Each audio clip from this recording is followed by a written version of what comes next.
Welcome to the Independent Artist Podcast, sponsored by the National Association of Independent Artists. Also sponsored by Zapplication. I'm Will Armstrong, and I'm a mixed media artist. I'm Douglas Sigworth, glassblower. Join our conversations with professional working artists.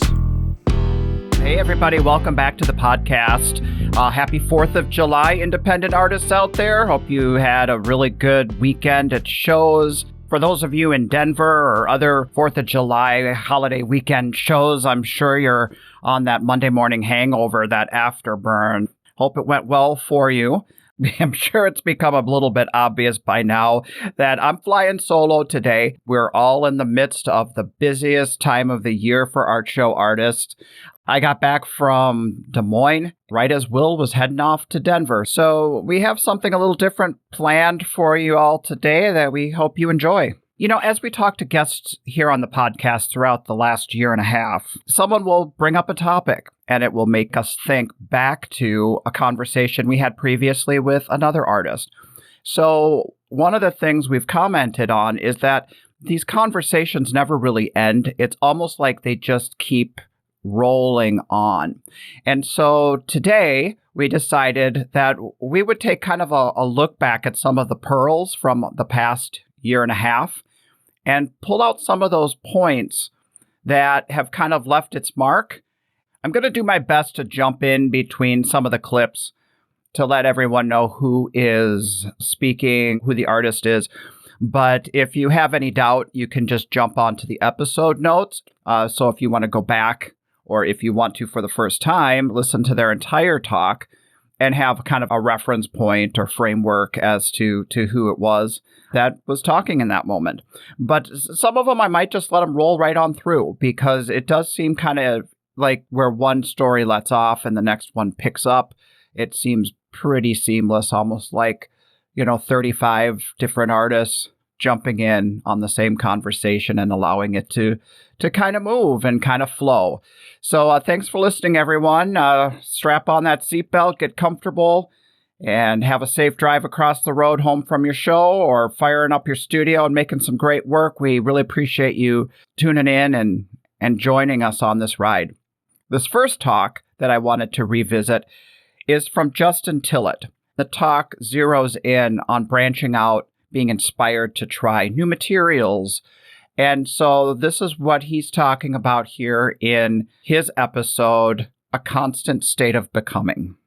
I threw my first pot when I was 5, and that's a different story, but I had never gone more than a few months in like 40 years without throwing a pot. I feel you on that. I'm feeling the same way. I'm like kind of like stepping into your shoes and I'm thinking, okay, what if I started considering a series or something that was a departure from glass, and I start getting this feeling like, sad inside, like right, but also exciting. It sounds like it's exciting because you've got this puzzle to solve that's opening new doors. It is. And I it's been a while since I've sat at the wheel. It's been a year probably since I really sat down and did a good session. I thought that would be huge, but it hasn't been. And I think that what it boils down to is fingers wiggling. As long as I've got some material in front of me to manipulate somehow, then that part of my brain's satisfied. The connection to the wheel was more, I guess it was more emotional than it was really connected to a need to do that particular material in that particular manner. Do you think it's also kind of getting out of the comfort zone? Like, we work so much with a material for years, 20, 30, your case since you were a little kid. And we feel like we know this material. There's still new things to learn with it. But for the most part, we feel like pretty good with it. And then to step away from that and be like, okay, now, I'm having to solve new puzzles with wood or new puzzles with metal. And you get in a vulnerable place of having to do that rediscovery of what am I doing? Am I out of my element here? Yeah. That's every 10 minutes. Every 10 minutes. That's why I was up till the sun came up, I don't know. There's something, I guess, inherently satisfying about that need to solve that puzzle. It's it's hell when it's happening, but that 10 minutes we all get at some point in time to sit across the room by ourselves, staring at that thing that we just finished, and it's done. And I remember when that piece broke off, or I remember when that went awry, but now here I am, it's realized. That moment, is what we're after. The satisfaction of like, I didn't know exactly how it was going to turn out, but I got to the other side of it, and then the discoveries that come from it, and we're still bringing the years of experience of being an artist, of artistic design and principles and all that sorts of things to new material. So it's not like we're coming into a new material like as beginners or anything, even though we feel like beginners when we start this stuff. Yeah. Yes. That's what's one of the great things about the way we've gone about it. We've all gone about it from so many different directions, and it takes all those directions to make it work. But so oftentimes we are in the company of our peers. And that's when you realize, like, you can't just tiptoe through this. I mean, people are amazing at what they do. And seeing that on a regular basis, it really, I often feel like the best I can do is be on par with these people, that I'm surrounded with on a daily basis, on a monthly basis, whatever it is. This artwork that I see by these people that are, it's astounding, and just to be able to stay on par with that is what I think challenges me to keep going with it. The minute that my work is good enough, I guess I'm done. Is that, so there's always a lot of room to grow. Bob Dylan said, never stop becoming and you'll probably be okay. And that's good words. I mean, if we can achieve, and we can achieve with our abilities, and as long as we have something to chase, I think we're going to be okay. This next section is about finding the artistic voice, where artists will use what's going on in their own personal life, reflect that into their artwork to make a statement or to work through something creatively or personally. Featured in this section is Bennett with her episode titled Breaking the Boundaries. We have Taeoalii with his episode titled Ballpoints, Legos, and Blues Bars. Also, Kina Crow with My Ridiculous Little Life. And Clifton Henri with Sharing Your Authentic Voice. What was more challenging for me growing up, more so than just coming to terms with being a queer kid, was gender norms. Yeah. And it was so prevalent in my household, in my community, and it still is. Those are oftentimes in more conservative Christian religions, more legalistic. There is a hierarchy. It is a patriarchal society, and your home is set up that way. You are taught that ultimately the man makes the decision. The man does these things. I struggled with that. My parents were really great about raising us to be independent and to be ourselves. Right. Much to their dismay, I took that to heart and was like, all right, let me go do this. But my dad, he would just try to get at me because he knew that oftentimes whatever it was I was having a hard time with, maybe, I was being told I couldn't do something because I was not a guy. Wow, yeah. He knew that not only could I do it, that I could probably do it better than the guys. And I overheard him one time in a conversation talking to someone about his team one year, because he ended up coaching at my high school. Okay. And he made a comment that he wished that I and a friend of mine could come and play for him because we would be his best wide receivers, Right. And he knew that was true. And so, but he would always just try to make jokes. And it was always like, well, this is for guys, Okay. And so I always really had a hard time with that because, sure. I mean, I did not understand why this was the case, when I was younger. And so in my work, a lot of it is, I have a lot of female bodied representation in my work. And most of it is a nod to women who just decided, no, I am my own person. Right. I play by my own rules, and I'm going to call my own shots. I mean, like, talk about this latest piece that I saw on Instagram where you've got a big cat. Got a cheetah on there. Admittedly, this is going to seem so trite, but it was important for me to make because it was it was more a personal thing than anything. But there's a book that came out at the beginning of the pandemic called Untamed by a writer called Glennon Doyle. Love her. Yeah. And anyway, her opening story in her book is about exactly what most of my work is about. And she's talking about how her daughter, we grow up in this world as female identifying folks, and there is an expectation of us, and we have to live within these bounds of femaleness, whatever that may be, however that may be defined, but there are boundaries. She's talking about being at the zoo with her daughter, this imagery of this cheetah in this cage, in this fence, and her imagining this cheetah busting through this fence and breaking out. Like this cheetah does not know anything but these boundaries. Right. And there's so much more. Actually, the world they want to live in is way outside of these boundaries. The phrase is, "You're not crazy, you're a goddamn cheetah," is what she says to her daughter, essentially. And it's just about living untamed. So that's what that's from. That's really cool. I'm glad I asked you about that. It seems like an important piece. Yeah, it was just something that I personally needed to put down. Yeah. Whether somebody takes it to put it in their home or not remains to be seen. But somebody's going to take it home. Yeah. A lot of artists in this industry are so afraid to say anything. It's like there's a lot of decorative work out there. There's a lot of really good decorative work out there, but they're not saying, we're like, well, I really wish I could get political. I wish I could, but nobody's going to buy that, which I think, you walk into your booth and clearly that's obviously nonsense. I mean, you say whatever you want. And that's, I've always admired. I mean, do you ever find yourself, maybe I shouldn't say this, or do you, because it seems to me like when I walk into your booth, you're just going for it.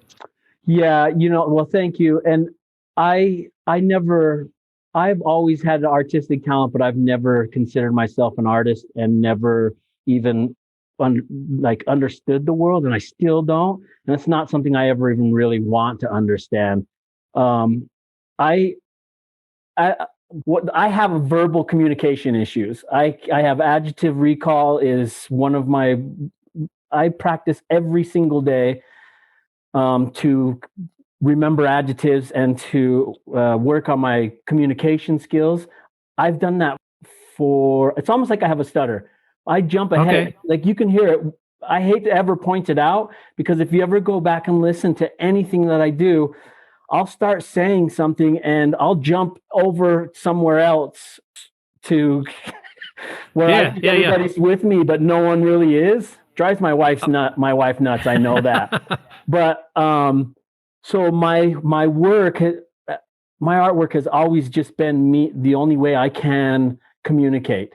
So, and I have never ever been afraid to say things that I like or say things that I don't like. I've never had any fear of that. So my artwork is just an extension of that, I think. So yeah, sometimes it gets me into conversations that I don't care for with people.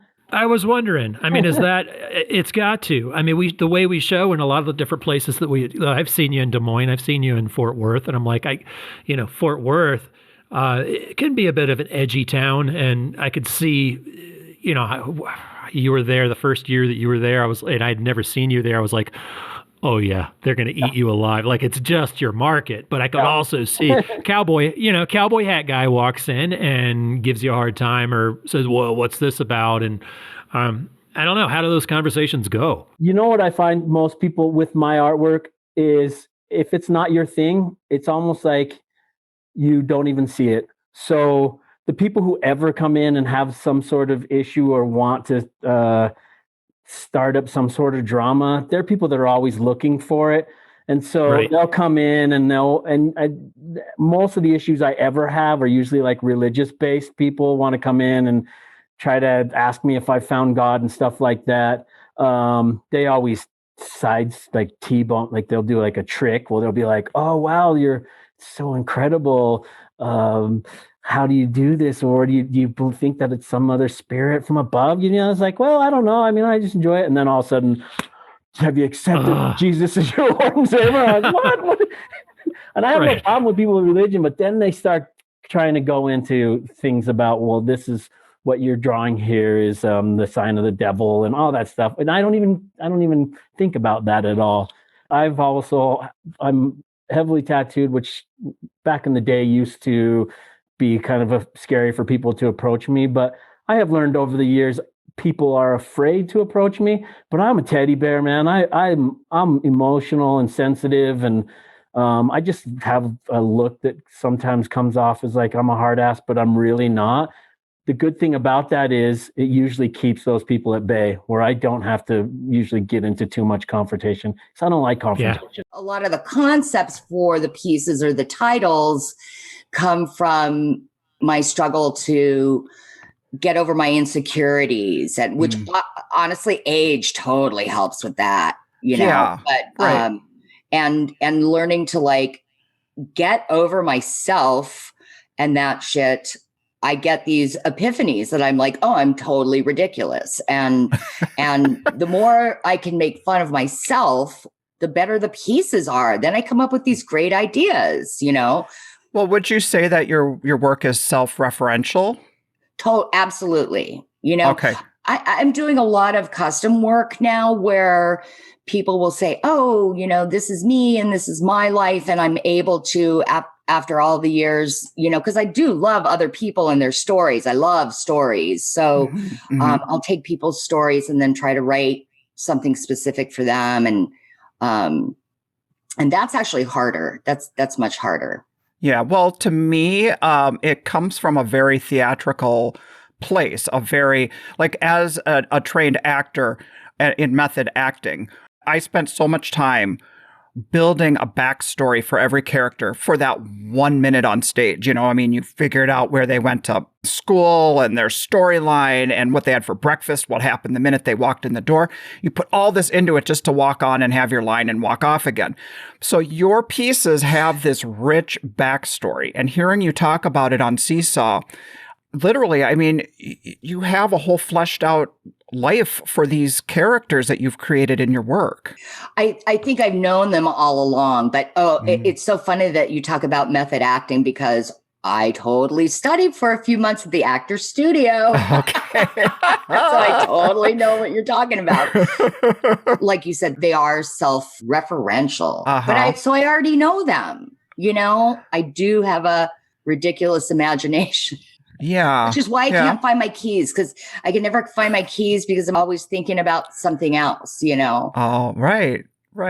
But what I think is it's like I go back to that like weird, like little 3-year-old dancing on the table in order for my father to drink. And I always thought that I'm not religious, but I always have a joke that God made me fat so I wouldn't be a table dancer, because I can't think of anything better than like dancing naked on a table, except I'm way too chubby to do that. So I think I'm trying to do that within my pieces, but for sure, this is it's my little journey, but it's not just my journey. I really, and this is the most awesome thing about doing art festivals rather than selling your work at a gallery. You meeting people who are looking at your work and who are identifying with it. And it makes me feel like, oh, I'm not such a crazy bitch. There's like so many other people out there who feel the same way that I do. It makes me feel good. It makes them feel good. It's like, to have those, especially like those weird little naughty, strange parts of you, like recognized and go, oh yeah. I'm batshit too, and it's okay. Yeah, you make the invitation for people to walk in your booth or connect with your work, and to see you were brave to say, this is part of me that's kind of insecure.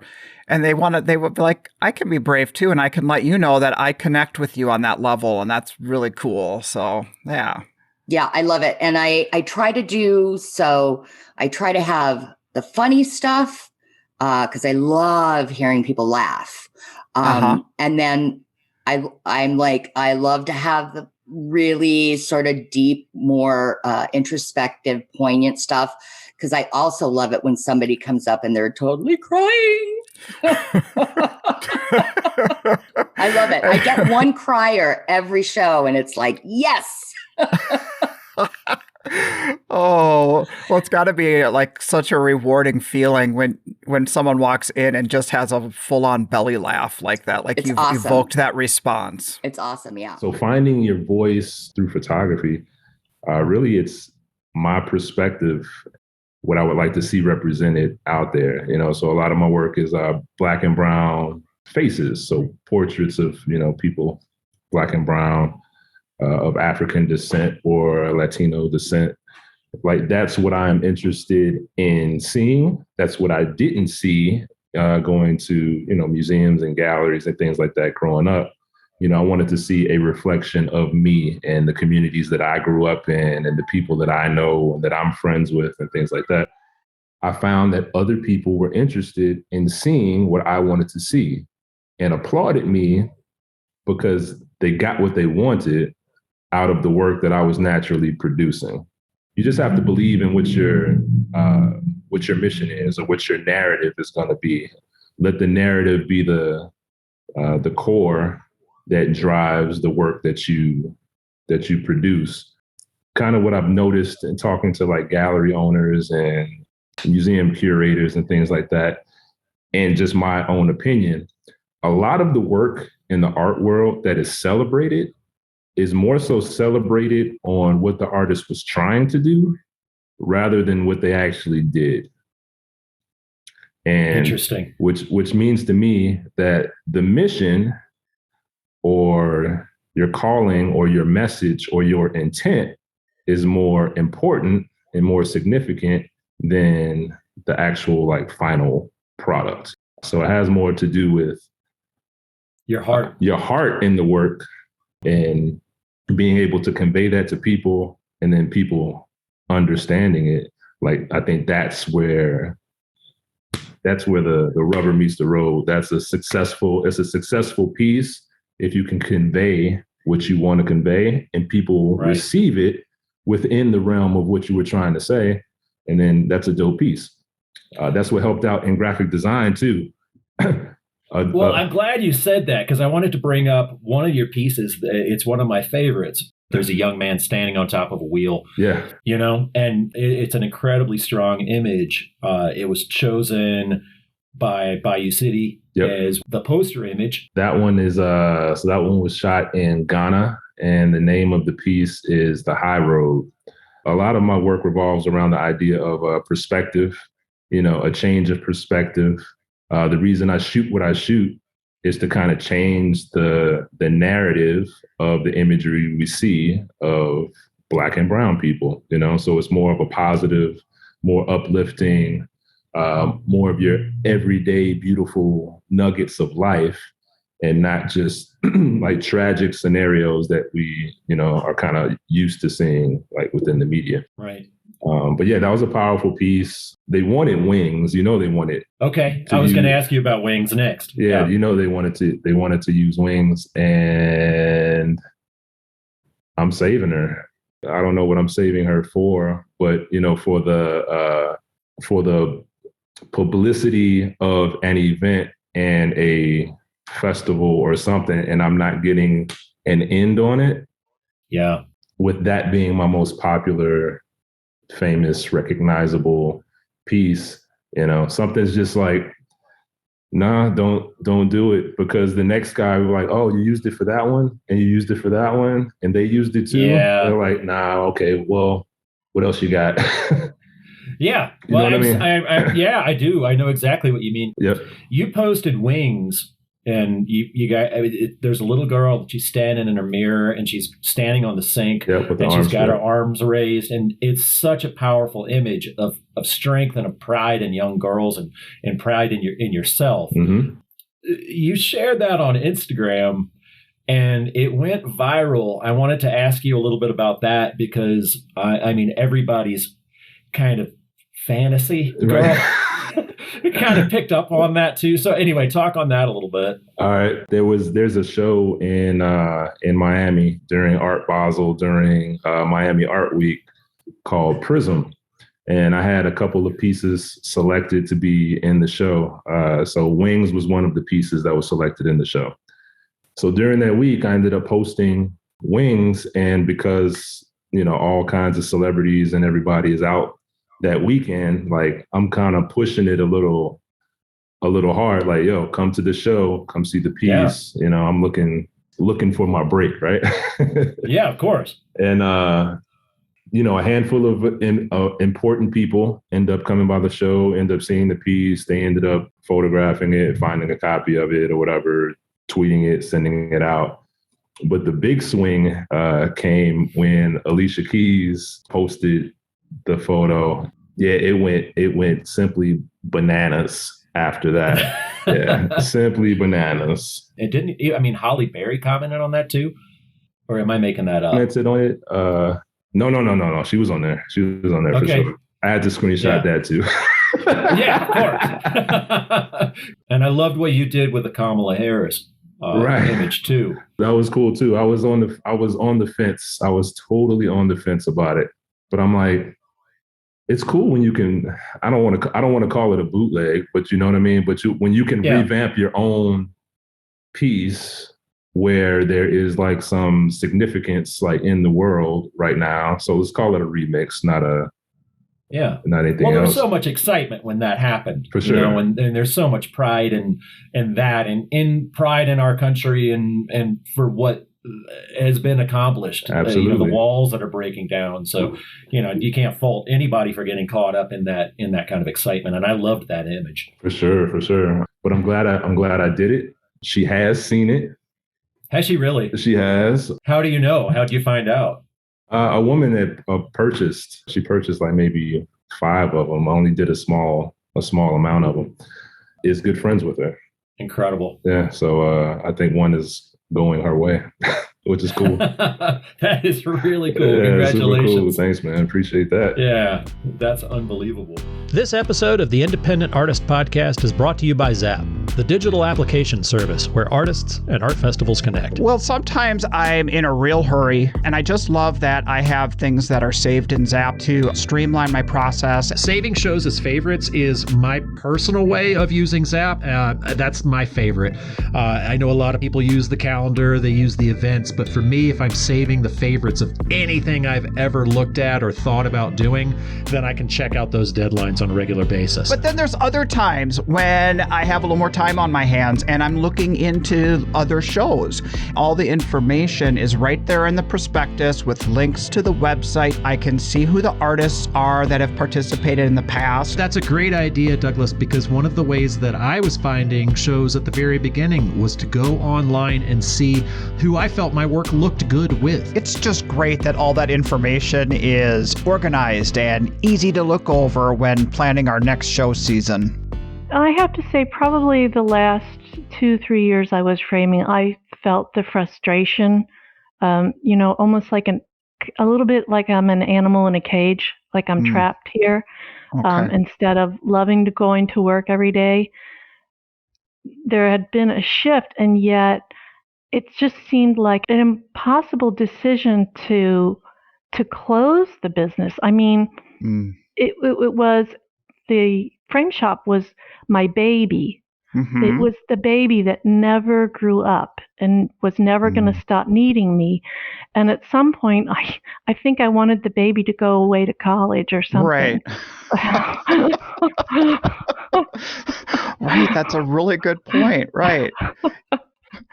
And yet, I mean, I loved the baby, Yeah.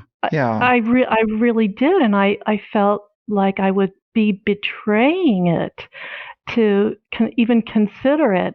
But then it really just sort of reached a point where instead of trying to figure out all the reasons why I could or I couldn't, or how it would work if I did or if I didn't, I just decided to make a decision. Yeah. And that's so much of what I think holds people back is they're trying to figure out all the little minutia of the decision when they just need to make the decision. And then things will fall into place. When I started custom framing, I didn't know how to custom frame. I didn't know how to run a business. Right. And what I figured out right away was that I should never look up. Just take the step, then you take the next step, then you take another step. And all of a sudden you've walked down the road. Right. Well, that served as an example to you that, well, I've done it in this aspect, so I can apply the same skill walking into a new way of selling my work. I don't have to know everything about it. I just need to take the next step and then continue to take the next step. And you would have confidence in the fact that you just figure it out like you figured out the other thing. Yeah. Yeah. Well, yeah. I wish that I'd had that clear vision, but it was really, I was walking my dog. It was a Tuesday morning.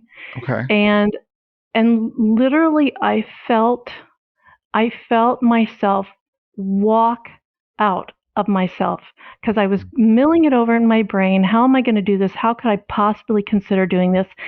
And then all of a sudden it was like I saw myself. She was walking down the road in front of me and she was done. She had made a decision and I just needed to follow her lead. Wow. So I came home. It was a Tuesday morning and my husband was working from home that day. And I said, do you mind if I close my shop? I would just want to be an artist. And he gave the perfect husband answer. If it makes you happy. Yeah, that's great. That's awesome. So Yeah. I did. And I say that, that was a Tuesday morning. And by Sunday evening, we sent out a mass email that said effective immediately. I no longer frame. Wow. It seems abrupt, like you say, on a Tuesday and then on a Sunday, but you sound like you had 2 years of really needing to come to terms with that before it could settle in and be like, I don't have to have reasons X, Y, and Z. I can just make the decision and it's okay that I'm done with this now. And it's okay that I'm done with this. Yeah. It's like it served its purpose and it does not negate its value in your life or its emotional connection or like it meant it wasn't what you were supposed to be doing. It would just meant now it was time to move on to the next thing. Time to make a change. And I think it's one of the things that I struggle with. Change, it scares me, it upsets me. Our neighbor moved out recently and I just keep thinking, how could he do that? How could he change his life like that and just leave us? How dare he? How dare he? And I wasn't ready. I needed a couple of years to think about this. Exactly. It happened too quickly for me. Once I gave up the frame shop, my thought was, and this is kind of funny, was that this will be easy. I'll just be an artist. And I'll do a show or two here or there. And now I realize, I've worked 1,000 times harder at this than I ever did at framing. Right, because you're taking on 2 or 3 full-time jobs: the full-time job of creating, the full-time job of selling, the full-time job of marketing, the accounting. I didn't know that. But you're like you said you're feeling joy every day. So this is like the trade-off. It's the tasks of a joyful life versus the feeling like you can't do this another second longer, whatever that life would have, whatever the other tasks we commit ourselves to. No, and I feel like I am really, for the first time, I'm fully awake. I'm fully alive. I'm fully present. What this career asks of me is everything I want to do and be and give. Wow. I mean, that's got to be an amazing feeling right there. It is. It is. I mean, I think the first year that I was doing this full time, I just kept saying, "I'm awake. I'm awake now. I'm awake." That's cool. That was Cindy Olmes in her episode titled Fully Awake. And, a lot of our conversations this year centered around how we got into this business, how we made that leap of faith. And her story was one of our favorites. Okay, coming up next, it's that industry shift that we notice on the road, the discussion about going big, making things in a large way and appealing to the high-end collectors. The first conversation is with Dylan Strzynski in capital F, and followed by Eric Lee. The title of his episode is Going Big. And for me, this is really important. Thinking about artists who work in a way that I relate to myself, where you're kind of doing like a range of work and it's a new body of work. I think there used to be more artists that did that. Yeah.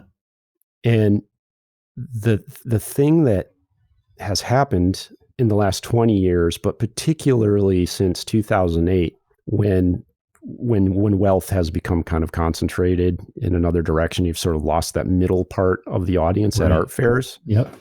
What it caused was a real demand and emphasis on large, bold work that can appeal to somebody who has fairly deep pockets and can also be somewhat more easily produced. Do you know what I mean? Like it's a weird, there's like it has to have the art fair gloss, the art fair presentation that you have to stand out to attract that type of buyer. And with that comes scale. And I don't even know if people are doing it conscientiously, but as an acknowledgement of what the actual demands of the market are. Right. Like I consider you to be an example of the type of show artist who can easily grab that type of consumer who is showing up with the money to spend. Your things are pretty bold. They're pretty large. Yeah. They have a real slick presentation. People can walk down. Yeah. You can walk down the street and there's no ambiguity about it. It's like, there it is right there, and this was the error that I made in this last 2 years. And because I understand that, but because I was left alone to do whatever the heck I wanted, I started making these things that I really liked that had this real textured, kind of subtle layer and, material usage that all is so it's raw, but it's kind of thoughtfully put together, and it all became kind of small. Yeah. And not very bold. And the large pieces that I did make, when you're just passing by on the street, they don't look like anything interesting. It doesn't occur to you that, I got to walk up there and look and oh my gosh, these things are cut out and this thing is covered in this staples and it's covered in paint. And there's this little line in the space between the things that I stuck together, and none of that. You're not getting that. You're just walking down the street and you're like, oh man, here's the big stuff over here. Right. Bam, bam, bam. This guy is this quiet little weenie over here. He's in his own little world of this guy's whatever. over in his own little world. Meanwhile, your next door neighbor has literal mustaches that you can ride and bananas. Right. So for some reason, the culture of art shows and the way that art is successfully presented and sold on the street has skewed in this large direction. Yeah. This large, slick, non-ambiguous direction. There can't be much question about what you're looking at. And if there is, it has to make a lot of sense as soon as you enter the booth and start looking. Right. And I, in my weird highbrow fine art with a capital F conflicted with a guy who wishes he could draw like Boris Vallejo world, I started like doing the kind of the opposite thing, even though I know better. Yeah. Yeah. You seem to be able to design and have a market and sell for those really high-end clients. I started working with those clients even before the crash. I had a lot of response from corporate clients. Early in my career, I started working with hospitals and lobbies for residential and commercial buildings. So I guess the best way to describe it was when people asked me, even when the crash happened, why you don't lower your prices and go to smaller work. And my response was essentially that if someone's driving a mid-range Beamer, they may be strapped. They may be just to the point where they're getting their bills paid, but someone driving a Bentley doesn't have a car payment. And so, you find that people of means seem to always have enough disposable income to purchase art. And actually, the other thing I was thinking about that is people take it more seriously when it's significant in terms of its size and actually its cost as well. You don't try and price yourself out, but you do have to be considered a serious artist, not just a person who's dabbling. There you go. Yeah. And in your presentation, when you went big, when you show up and put a couch in the middle of your design room as opposed to an art fair tent, it gives that impression. The high-end collector has to walk up and say, I can visualize this in my space, as opposed to like, I'm looking at it in a tent. Absolutely. And along those lines, to follow up on your point, they remember your tent.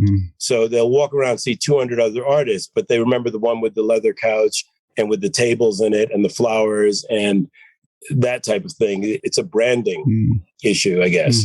And that's a big part of what I crafted my career around, is having my work be memorable.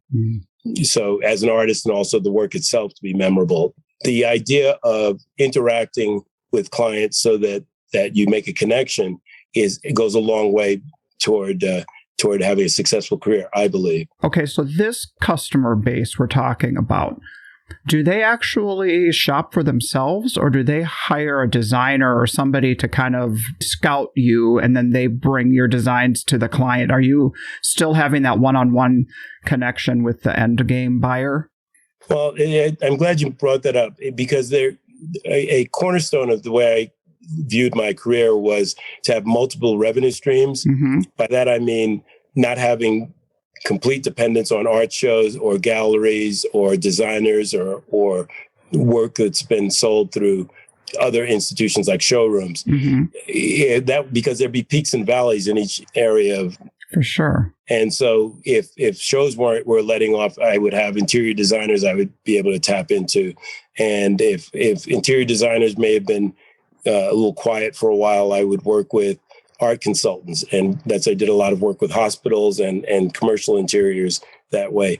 It's a real mix of where my client base comes from. Some are directly from interior designers. It's a tricky thing working with interiors people, though I do enjoy it. And it's my previous career. So I speak their language. I can read a set of drawings so I can make suggestions. Yeah. But it's a tricky thing because you're one removed from the client.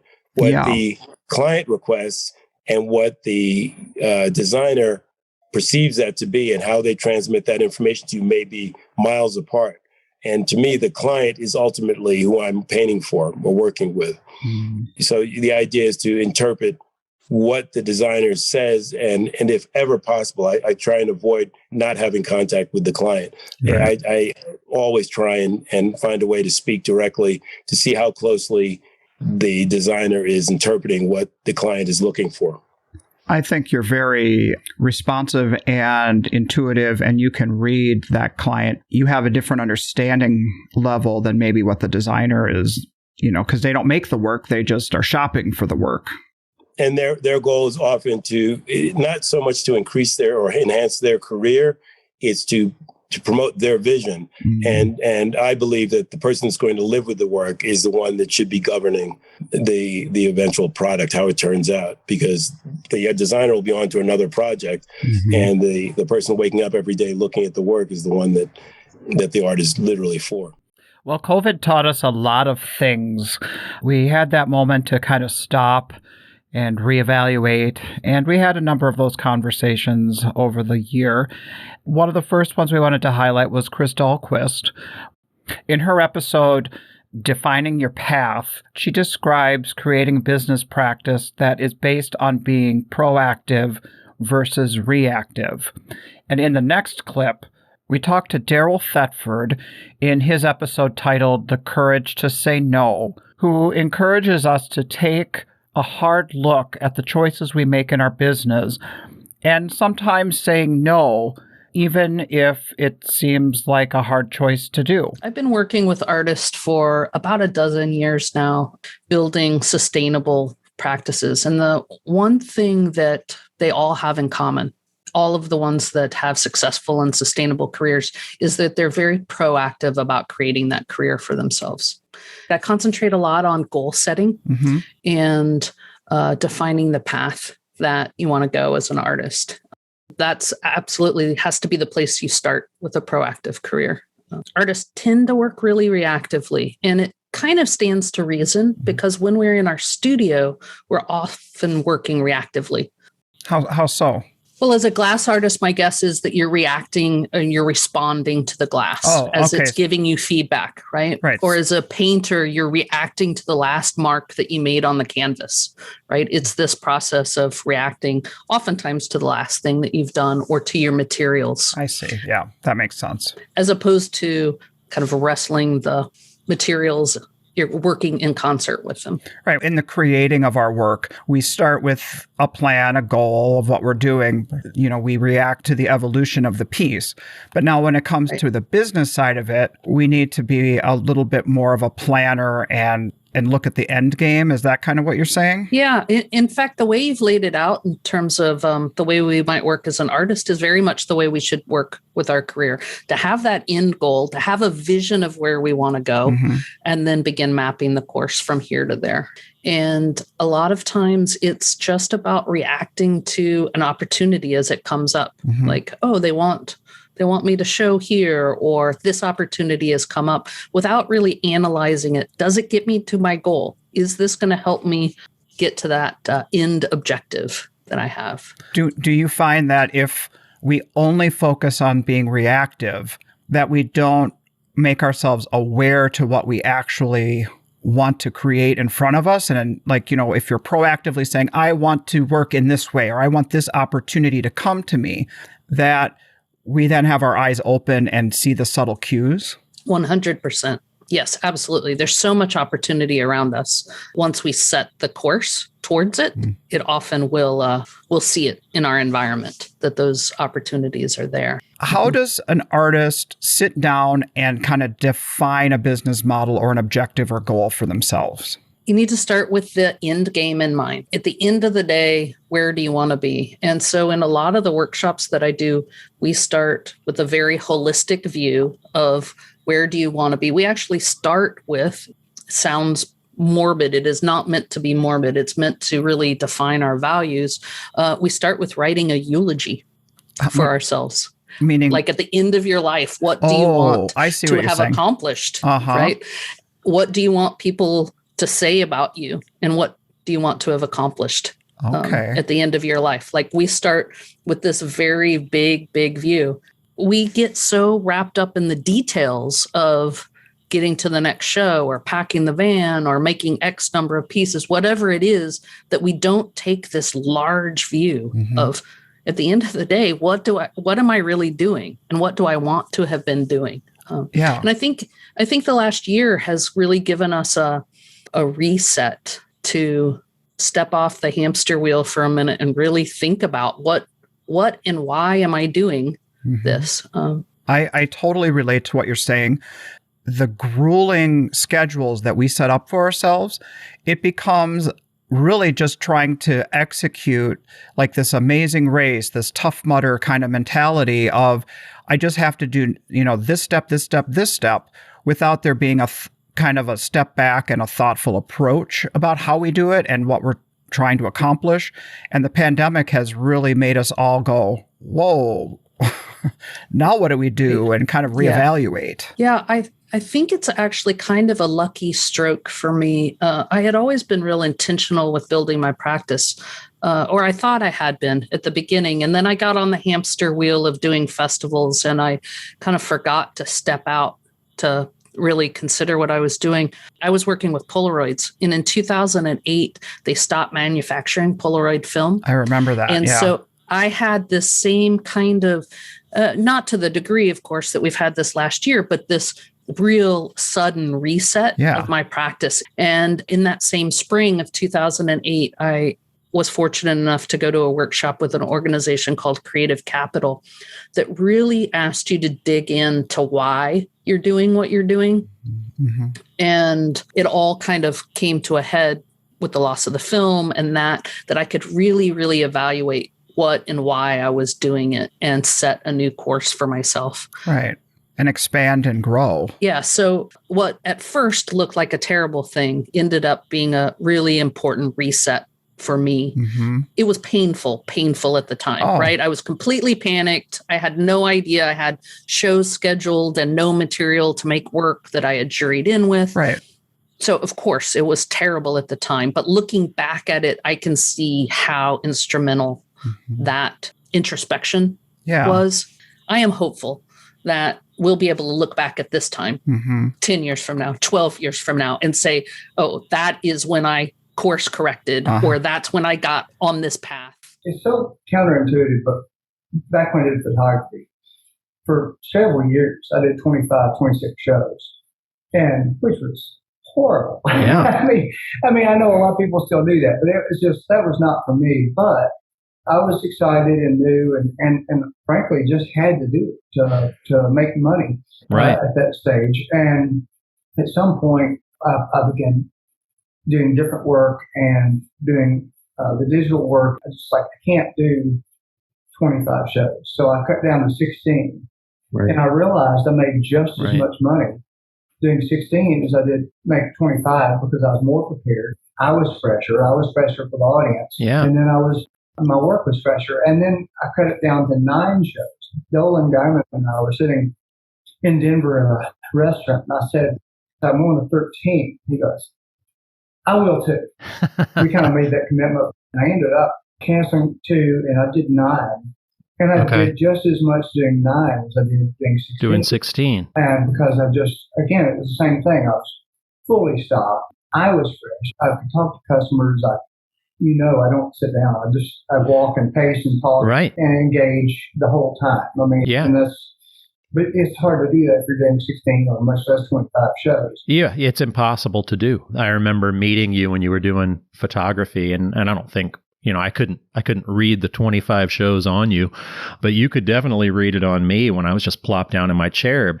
I was going to ask, as far as cutting your shows down to 9, if you get that run, that typically it's a June run, but if you get that Old Town, Lakefront, Des Moines, Cherry Creek, a lot of people feel like, I've got to do it. I've got to just go and do the whole run. How do you feel about that? How do you put together a schedule of 9 shows? Well, it's changed over the years. Yeah.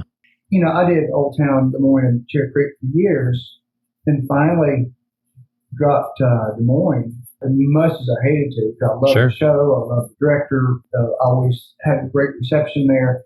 I would just crawl to Cherry Creek, just so exhausted. And my inventory's depleted. And I'm exhausted. And I go, okay, I probably took at least a third of what I would have done at Cherry Creek away by doing Des Moines. Right. And at some point, it's like, well, how much am I really making at Des Moines if I added that third from Cherry Creek? And so that was kind of my decision that I felt like I was losing enough at Cherry Creek that I would make up a lot of what I was losing at Des Moines if I dropped it at Cherry Creek, because I'd be fresh and have a full body of work.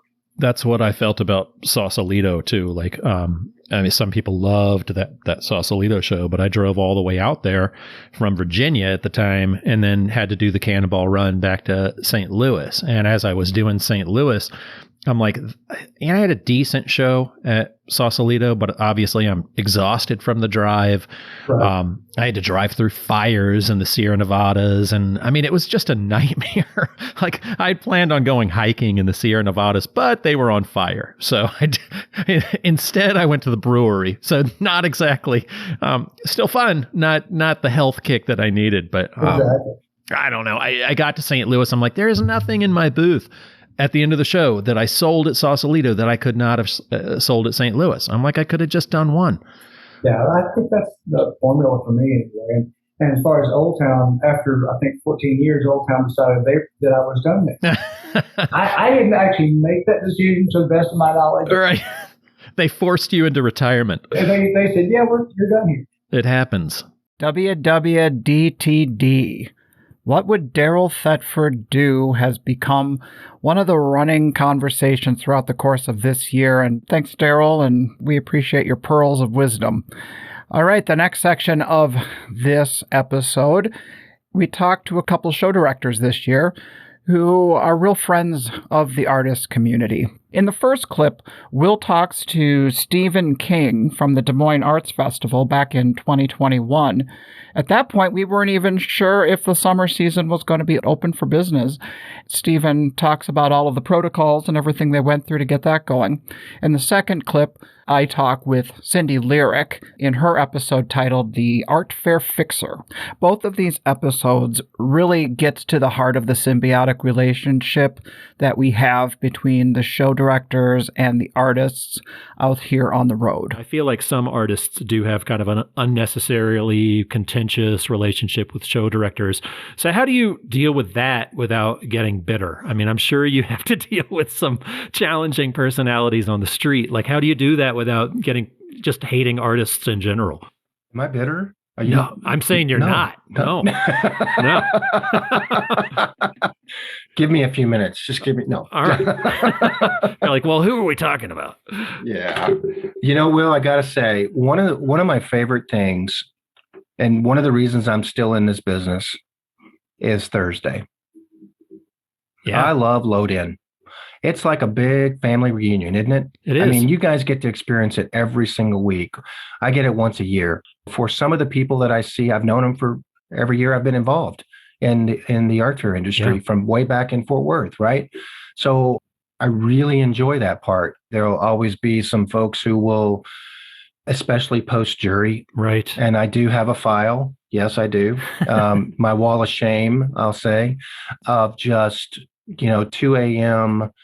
drunken rants that I receive via email about why didn't I accept them into the show? And that's hard. That part's hard because a lot of times we do take that personally. I know we shouldn't because we have a jury and somebody else selects the work, then that's really true, really is true. Some of my favorite artists who I've got work here in my house have not always been in the show. Right. I know I do. And some of my fellow directors, we do take that personally, and we do try to work on how we can better communicate things and how we can, but you're just not going to get away from it, right? If you've got 1,100 artists, 1,200 artists applying for the show, and you've only got 150 spaces, some people are going to be angry at you. Right. And we understand that. We understand that a rejection email means that they have to rethink mortgage or a car payment or, all of those different things. And we understand and we appreciate that. So I guess to answer your question, I take it, I take it in. I know when it's going to happen. It's going to happen post jury. Right. There's a reason why we issue acceptance and regret letters on Friday afternoon at 5 o'clock. I was going to ask you about that because that is so common. I mean, there's a week right there, where everybody's kind of like at the end of the day. And it's like, I can kind of see, are you guys just sitting there with your finger on you're like, oh, pretty much. God. And we turn our computers off as soon as we hit the enter button. That really answers a big question for me because we have always wondered that. And I always feel like you should be able to have maybe the announcement should be made like Oscars style, you know, and there should be like the losers lounge, and we're over there, we're like, oh, I can't believe I didn't get into this, and go over there and drown your sorrows with your friends instead of making the drunken emails. Yeah. But, So I started reaching out to people for sponsorship, and one of my sponsors turned to be mentors said to me, you know, you really need to get your name out in front of the artisans. And he's like, well, go to the Edina Art Fair. Mm-hmm. You just walk in, say, hi, I'm Cindy. I'm the new executive director of the Uptown Art Fair, and just have a conversation. He said, mm-hmm. You're known in the running community. Now you got to get known in this community. So I go to Edina on Friday afternoon. Edina's either raining and humid or hot and humid. Well, yeah, I live in this area, so I do the local shows, and I will say that I've experienced the Cindy Lerick visit. I've experienced it in St. Louis. I've experienced it here in the Twin Cities, and no other show director does that. No one comes and says, hey, we're looking forward to you being part of our show. It's a nice personal touch. Well, thanks. My first time, it was not the greatest experience. Okay. So I walked in and I did not know this person, and I walked up and I had Uptown garb on. You know, I was like, oh, this is what I learned in rollerblade. You look the piece, you walk the walk, you talk the talk. Okay. So I'm all decked out in Uptown, and I'm like, hi, I'm Cindy. I'm the new executive director of the Uptown Association. And this person just starts screaming at me. What? And he's like just so upset about everything in the show. And I remember my eyes were getting bigger and bigger. And in my head, I'm going like, smile and nod, smile and nod. Take it in. Don't cry. Don't cry. It was that bad. Oh, it was horrid. It was horrid. So I went out of that booth, took a deep breath, and then went to the next booth. Okay. And same thing. Not like, oh, nice to see you. Oh, I'm glad to meet you. Thank you for stopping by. Just everything horrid about or even the show. Just say, hey, I'm glad you're here. I want to tell you a couple things that you could do better. It was like this reaction that was just over the top. Went to the third one and I could not hold it back. I just started bawling, just crying. The kind of crying where you're and I like got out of there and I went to my car and I had my running stuff, threw on my running hat, threw on my running jacket, called the mentor and said, hey, this is not going good. Yeah. I'm only going to now go and talk to people that have smiles on their face, and I'm not telling them who I am. After that, I took what people had said and I just started asking a lot of questions. You took that initial abuse, but then you kept the conversation going with artists to really know, well, what do they need? What will make a good event?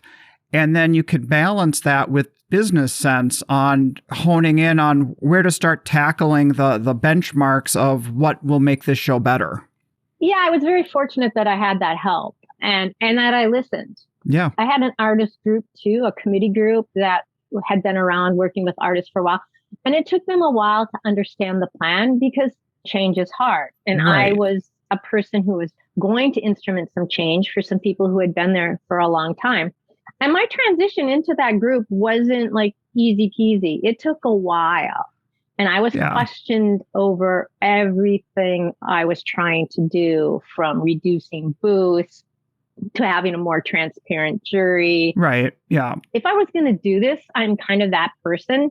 I needed to do it the best I could, and I had to have all the information. I'm a lifetime learner. I have to be sure I'm covering all my bases. And so I was just out there searching. I did not like the jury process, so I called people up and said, hi, I want to come and see how your show is juried. I'll volunteer. I'll fly myself in. I will stay, and I'm coming on this date. And I would just show up. Well, that takes a lot of guts and not a lot of ego either, because sometimes our egos get in the way and they say, I want these people to think I know what I'm talking about. And here you are being willing to say, I don't have the answers. I want to learn from you. I did that so much. And I still do that. But I did that when I first got there. David Pinson was at Cherry Creek. He was in a business district. I was in a business district. Okay. I just called David up and said, can I come to your office and just shadow you? Yeah. I didn't know this man at all. I mean, right. I didn't. But you saw the parallels between what you do, what he does, and also you kind of aspired to growing Uptown into their model. So it would be beneficial to go check it out. Yeah. For me, I wanted to be the best we could be. And to do that, I had to set goals and I had to set objectives and I had to know what was good. I had to understand what the largest stakeholder, the artists, were saying was good. And I couldn't do that if I didn't experience it. All right. So being the best we can be, that is another theme that kind of followed us through the year. In the next two clips, we speak first with Michael Schwegmann in his episode, Striving to be Better. He talks about that drive to do the best, to improve in his craft, and he talks a little about the shadow side of that. Next, we speak with Helen Gotlib in her episode titled Carving Out the Details. She's talking about integrating multiple techniques to push herself beyond the limits of what she was creating previously and always getting better at what she does. I was always really good at school, tested at the highest, the 99th percentile kind of thing. Yeah. So I was just always assumed I would go do some sort of professional, in quotes kind of thing. And so I went up there and I thought, well, maybe I'd be like a math and English teacher, something real heady and intelligent because I was stick really good at academics. I was just really good at math and really good at kind of everything in school.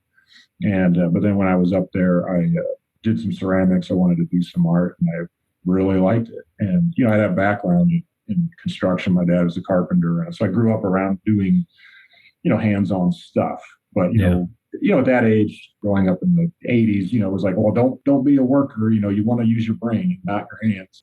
Okay. Don't be crawling around in the sawdust like me. You need to be a professional, right? Like that's, that's what you're getting right. taught. That's what I was taught. Your dad wanted you to have like a desk job. He didn't want you to follow. Right. Like, quote unquote, right. To be more successful. This is, it's like, sounds like the very beginning of a, the biopic, like the classic I don't want you to be like me, son. Exactly. Right. Get this dirt under your fingernails. Yeah. Well, and we have a brother and sister and we we admired him. Because he was, he's a cool dude and worked hard. And, he'd be on TV sometimes and the camera crews would come around and film like for some news story about unions or something like that. And they're like, oh my God, he's on TV. He's so cool. Like we thought that was so cool because Dad's on TV. It was a big deal. And then, but then he'd come back and be like, I don't want to ever see you on TV like that.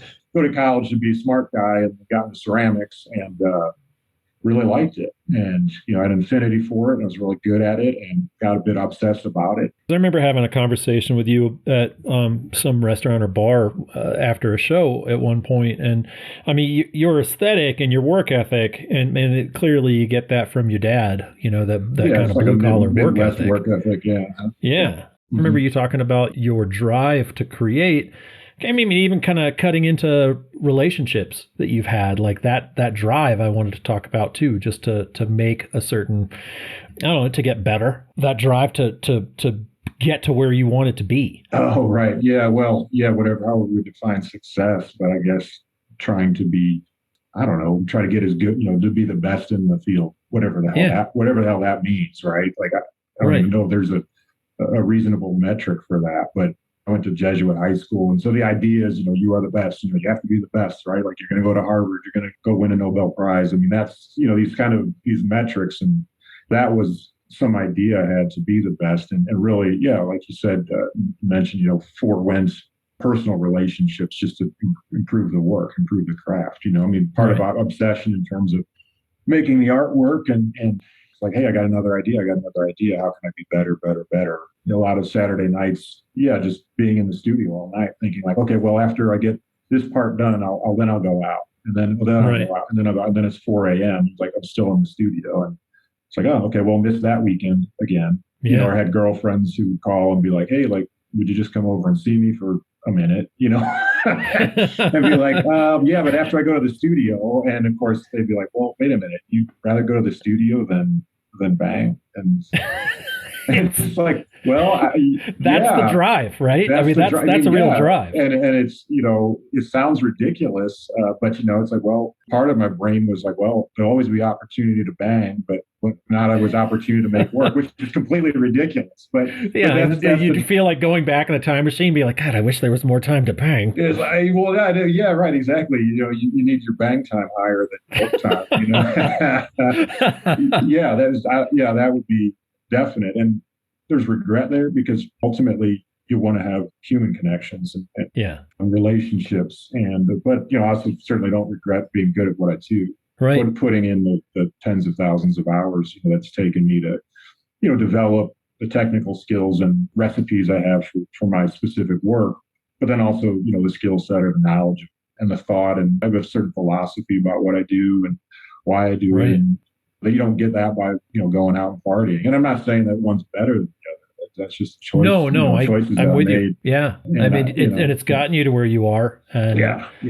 Honestly, I'm like always in this weird competition, like with myself. And to me, the awards don't really matter. I just want to like keep working and make my work grows and I feel good about it. It's great if I get acknowledged, but if I don't get acknowledged with awards, I don't really care as long as I can sell enough to keep having this life that I love. Does that put any added pressure onto you? Like, well, I got acknowledged for this show. Now I need to continue at that level, or I need to make something better, or does that get in your head at all? No. I think that it's more about, I hope that every time I make work, each new piece is better, but like, I think it's just like every group of work you hope gets better. And, within that group, sometimes there's ones that you feel like you really hit, and then other ones you're like, that is the one that's like taking me somewhere. It's like my idea is I can feel it's leading somewhere, but I'm not quite there yet. But like all those pieces need to happen. It's like a journey. It's like being in a laboratory and just like, putting things together and say, what if I do this? What's going to happen? And just this. And then like, oh, I like that outcome. Like I should use a little bit more of that and like move to this thing. So if I'm hearing you right, it sounds like you're really deep in the process and the learning from the materials and the learning from the design, and the external part of it does not play a role in your process. Yeah, most definitely. I'm more interested in the work, and like I said, if I get acknowledged with an award, great. If I don't, that's fine too.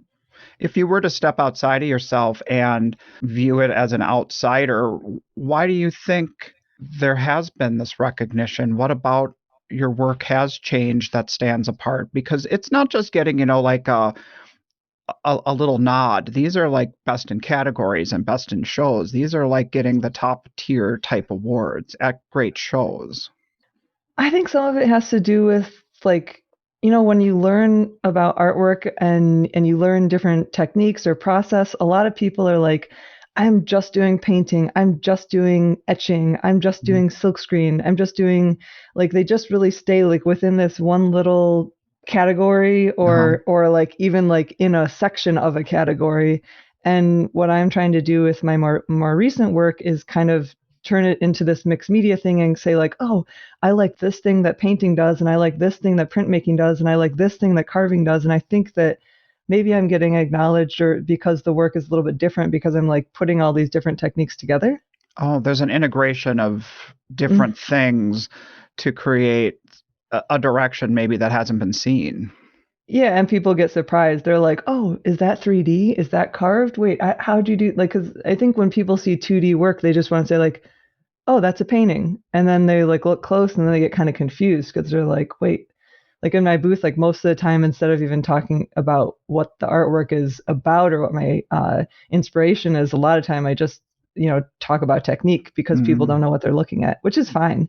It's kind of good to just be able to engage with people and keep them, interested and just like learn more about artwork in general. Then at that point, I was like, let me just not just talk about the physical, but how I felt on the inside too. So I started creating drawings that showed my emotions, because I know it's these emotions that lead to the physical changes. If I feel stress, more spots come out. So I also created a drawing which is with the animal within that talks about when I really feel stressed about it, Yeah. So I now felt this could be a live series because this situation is something that could last for a lifetime. It could stop by itself, but at that point, this situation kind of burned another purpose for my art and created that series that I felt I could start. So I called it Black Metamorphosis, which is changes and my melanin journey, which is me losing my melanin. So that was how the whole stuff started. Wow. I would also anticipate that your pieces take so long to make. Yeah. So you spend so much time on that self-portrait with what you're going through with the skin changes, and you're working on the shading and you're working on the detail. Was there actually a period of actual acceptance and loving the image that you were seeing in front of you? So it wasn't just about the revealing it to people. It was also about you not feeling like it was something you didn't like anymore. You know what I mean? Like, were you falling in love with that image? All right. So it was two parts. The self-portrait one, whenever I started doing it, it was a mixture of fighting against myself and loving myself. So that 170 hours is a mixture of, I don't want to do this. Should I really do this? And another part telling me, spend your time and enjoy and choose to love these spots. You can feel the emotion part, and you can also feel how detailed it was, because I really wanted to draw it and own it and accept every detail through my art, because that was my outlet generally. So I was pouring out the emotions and making sure I spend as much time as I can to draw that spot that I could see as a form of, I'm accepting you. I'm putting my time. I'm investing my time to accept you. Sometimes I cried. Even when I even finished this piece, it took me a while to post it because it was just like an insecurity, I just don't want to post for it. sure. Yeah. You almost seem like you embraced that too, that insecurity through these TikTok videos. Another one I found really interesting was you decided that you would face the viewer and you would take a clipper and shave your head so that you and the viewer at the same time could see what vitiligo has done through your scalp. Yes. So it was such a revealing moment of vulnerability, saying, I'm going to share this with you, see how I can be vulnerable. And that was another one that just went crazy across the internet. Yes. So whenever I could finally show my face, and for those 2 years, I kind of knew something is happening on my head, of course, but I had not, that was, steps, different steps. So I could face one, but I was always leaving my hair, always wearing hats and stuff like that. And it was not about me anymore at that point when I saw the way, people reacted to it and the way it could help other people. So that really, really boosted my spirit to be like, okay, you know what? Now let me finally see what has been under my hair. And I feel that would also help me out in accepting this process and also help others out. So for that particular one, I didn't do it beforehand. I decided to do it at the same time I was posting the TikTok. Yeah.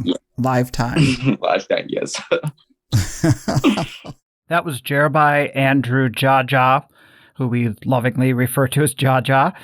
In his episode, The Big Reveal, JaJa talks about how he used his artwork to help him come to terms with the changes in his skin through vitiligo. He has his foot firmly planted in the art show world, so all eyes on JaJa. Another set of conversations that we had on the podcast this year focused on race and on social issues.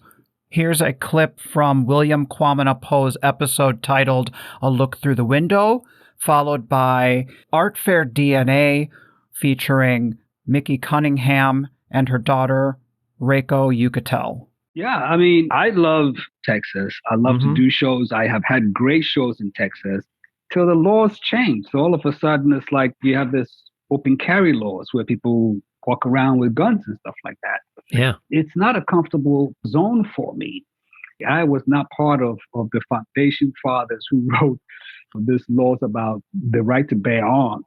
But somewhere along those lines, I feel like those laws were specifically targeted at people of enslaved people so that they will be kept in place. Now, a lot of people tell me, yeah, it's different, it's whatever it is. This is the only country that I know that has that kind of a law, that you have a right to bear arms. I don't know about it. I've not read the Magna Carta or whatever for other for Britain or for any other place. Yeah. But the issue to me boils down to this. Why do you need a gun now when you want the police, and you want the police to still be enforced, and you still want the police to be militarized, and you still want the police to get bigger?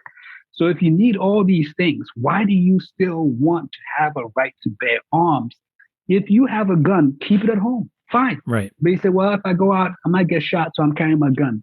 The moment you buy a gun, in my opinion, and you have a gun in your pocket or in your backpack, part of you says that I believe I can kill somebody.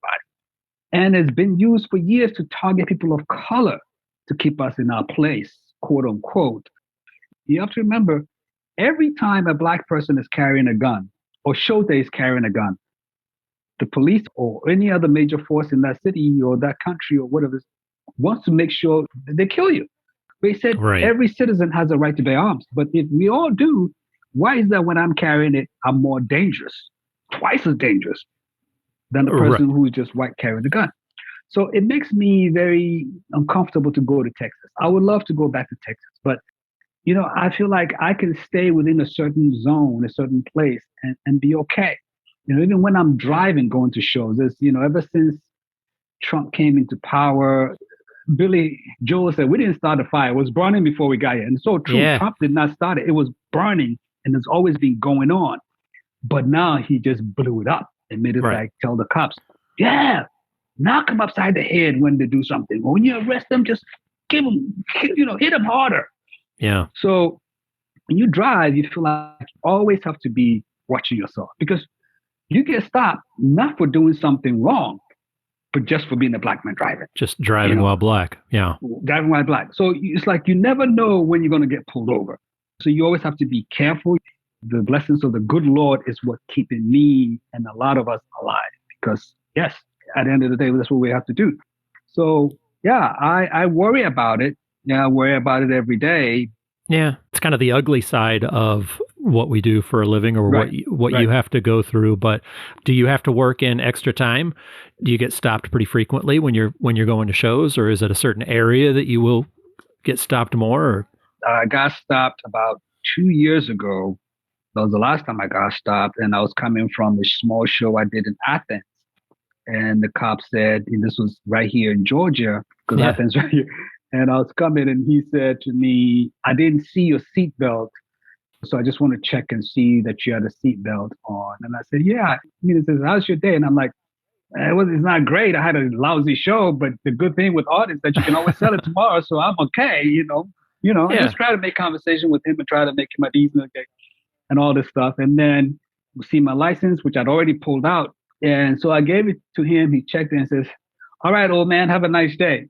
And I said to myself, well, if this gray beard is going to keep me alive, then we got to make sure we have more on my face. You got to see the mentality is he's older, he's not a threat, whatever.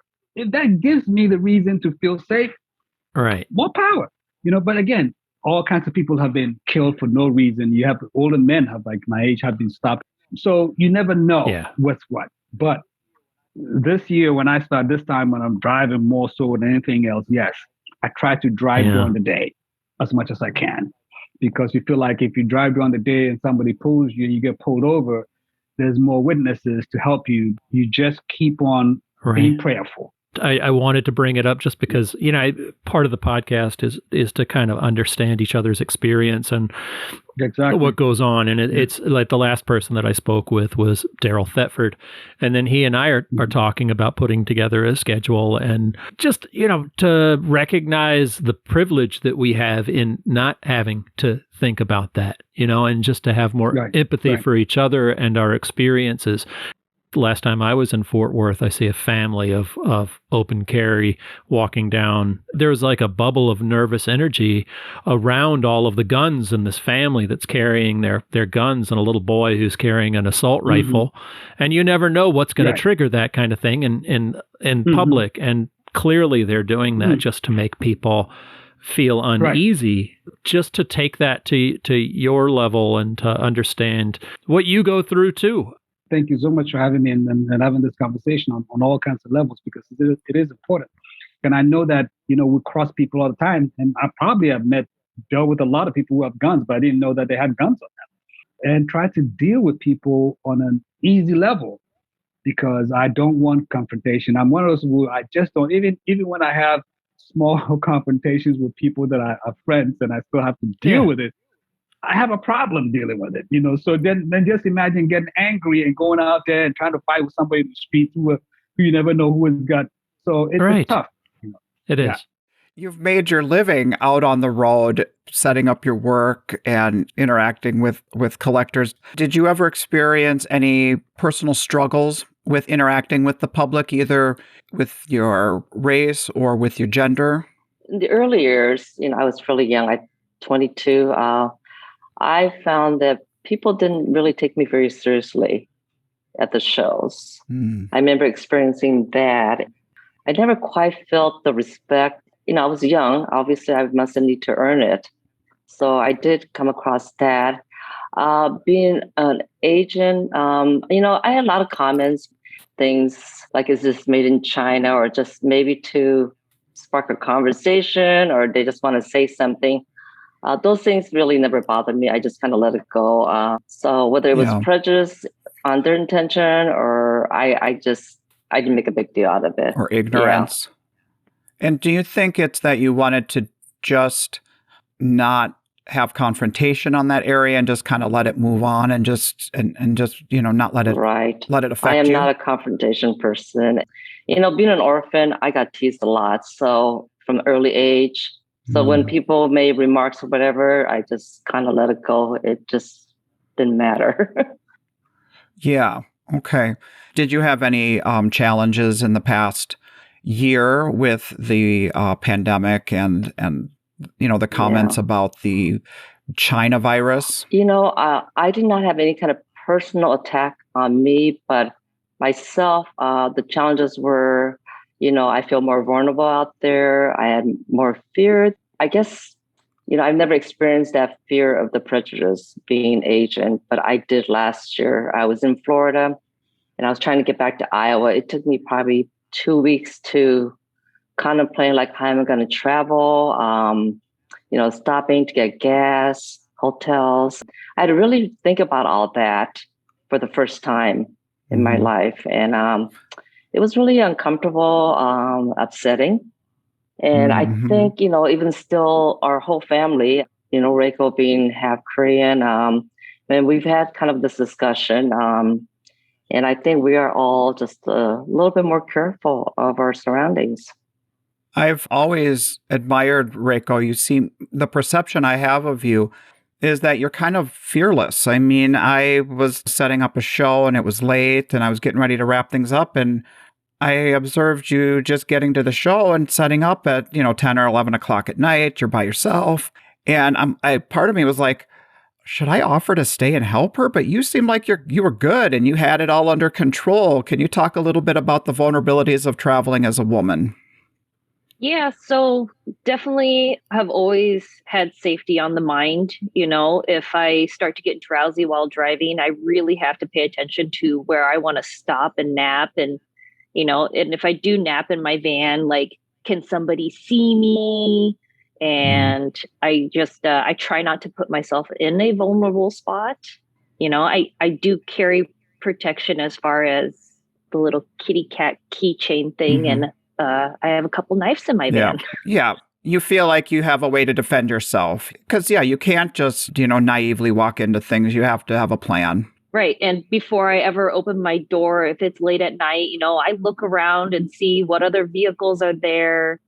So that way I'm not caught off guard. I always have to be the proactive one.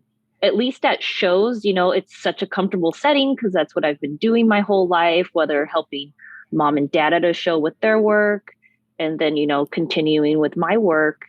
It's so familiar that I feel fairly safe. You've grown up with watching your mom go off and do shows on her own and, bring you and Luke.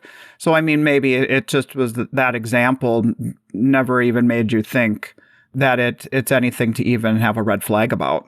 Right. And, all of us develop such a relationship that, the other artists become family and always talking to see who's going to be at the show and, who's camping, who's staying where. So there's always some kind of outreach that, if something happens, I've got someone to go to. So that's always very comforting. Genna, how do you feel being like the background artist? You're the support, but Signe's kind of up front. She's got the painting out front. She's got the composition. And so I know she probably gets a lot of the love where you're like, yeah, but I supplied a lot of the energy and the palette too. How does that feel for you, like kind of being behind the scenes? Well, you're a music man, so I feel like a composer, basically. So I write the tune, let her write the lyrics, and she's the front man, so she gets to sing them too.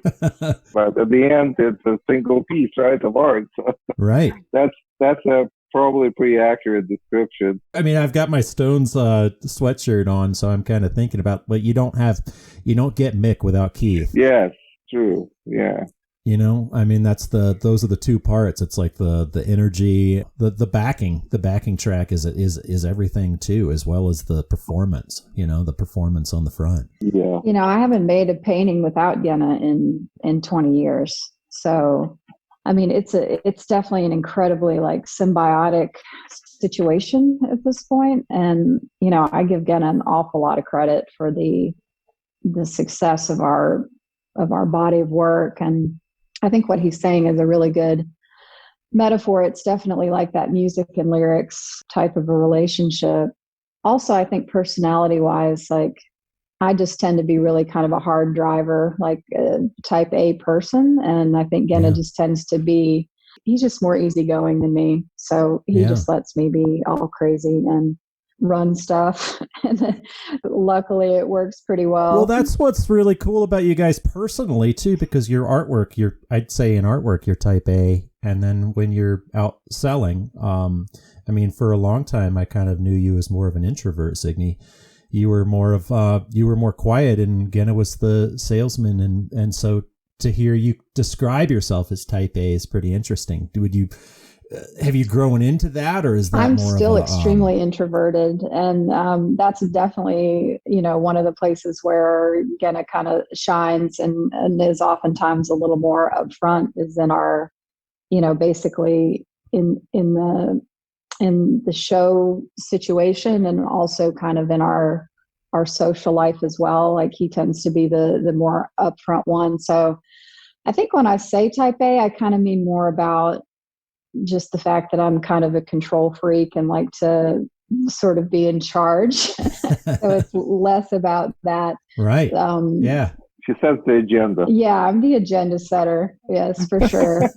But also, I can't give Genna enough credit. Like he also participates in the harvesting of the images that we're going to use as reference for the work. So he's very much also in that sort of upfront, what are we going to do? What's it going to look like? Like he participates in that part as well. And, also does so much of the physical work of our work. He very lovingly builds all of the supports, does all of the framing, has been doing all the coordinating around the shows as well. So I think we're pretty good. We're pretty equally yoked with each other. I think you are. I mean, it's amazing because you've got that, I don't know, you've got the upfront part of type A in the artwork, and then the kind of behind the scenes type A, and you get to be type A with him. And then when you're showing it off, then he can kind of take over and be type A when you can be the underpainting when you're actually at the show and be the support. It works really well. It doesn't work really well for everybody, but you guys have that. It's an appreciation that is, I don't know, fairly rare. We've all been next to the art show artist where you're like the husband and wife team next door that you're like, oh my God, how in the hell? I mean, we've been those people too. Well, I'm sure there have been some people next to us that were like, oh, geez, Louise, especially early on. But yeah, I feel like those bugs got worked out pretty quickly for us, like within the first couple of years.